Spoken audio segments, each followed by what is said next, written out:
A week before its release on Game Pass, Xbox and Compulsion Games provided me with a review code for South of Midnight, a game that was not high on my list of most anticipated releases for 2025. Having seen the game at various Xbox showcases, I figured I knew what the game was about and perhaps it wasn't for me. The stop motion look and feel was interesting, but something about it felt off. However, after playing about 7 hours of the game so far, the game has been a nice surprise. While the stop motion feature still doesn't do much for me, and there is an option to turn it off, the world building and use of music throughout the game has really impressed me. If you haven't got time to listen to the whole video, let me just say this. If you're into world building and narratives, then this game is worth your time.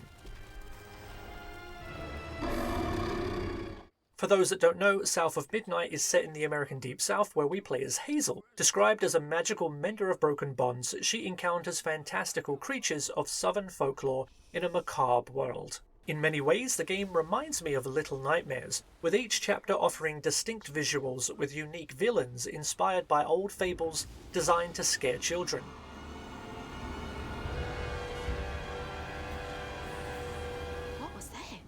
The game unfolds its narrative like an old folklore fairy tale, where events move swiftly without dwelling on them. For instance, at the beginning of the game, Hazel's mother is swept away in a flood, and soon after, Hazel encounters a talking catfish. Surprisingly, Hazel accepts these fantastical occurrences without much surprise, echoing the matter-of-fact tone found in traditional folklore. And the game sets its narrative up to be told this way, with its storybook cutscenes and narration.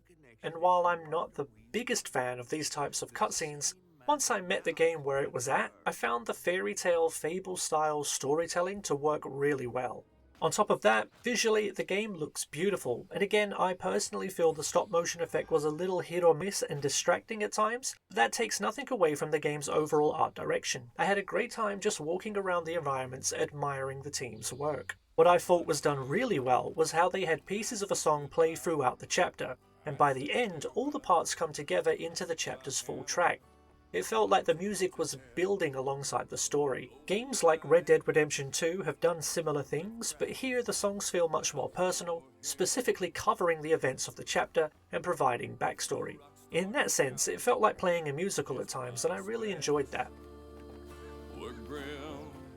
And it's here where I think you'll find the heart and soul of the game. While the combat is in itself enjoyable, it seemed to me that the game was not built around it from the ground up. To that point, you can actually go into the settings and choose to skip combat, boss battles, and chase sequences if you just want to experience the narrative and traverse the world. That is by no means to suggest the game is a glorified walking simulator with combat thrown in as an afterthought. Each encounter, though somewhat repetitive, never felt like a chore to get through.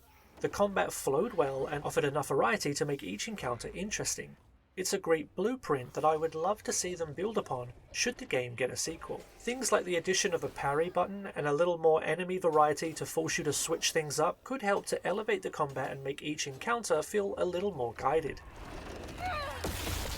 I personally have been setting myself a challenge to not get hit or to string specific attacks together rather than just mindlessly smashing buttons, so you do get what you put into the combat. But perhaps including an in-game challenge list like this could further help to make encounters more varied and to elevate the stakes a little. Overall, I guess the sentiment that runs throughout my thoughts on the game is that it is a worthwhile experience that tells an interesting story with a unique style and voice that does a great job of capturing the mythology of the Deep South, all while leaving a desire for a little more depth in the game as a whole. As mentioned at the top, the game was a nice surprise. I came in not knowing what to expect, and what I found was a captivating world that has left me more interested in it, and genuinely hopeful that the game will see a sequel where the team can further expand on the ideas in the first game. If you've watched any of my previous videos, you'll know that I am a fan of Assassin's Creed, and I can see parallels with South of Midnight and the first Assassin's Creed game. If you remember, when the game was released, the sentiment surrounding it was that it was a fun and interesting world to explore,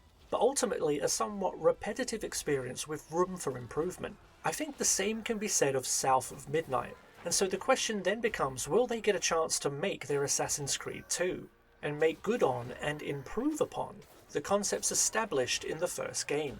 All of the ingredients are there to make an incredible game. I think an open world Metroidvania style game set in this universe would be really interesting.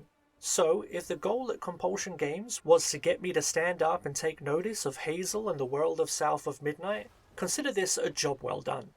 And there we have it, my review of South of Midnight. My thanks again to Xbox and Compulsion Games for giving me the code for review. Let me know what you thought of the review in the comments below, and be sure to like and subscribe for more gaming content.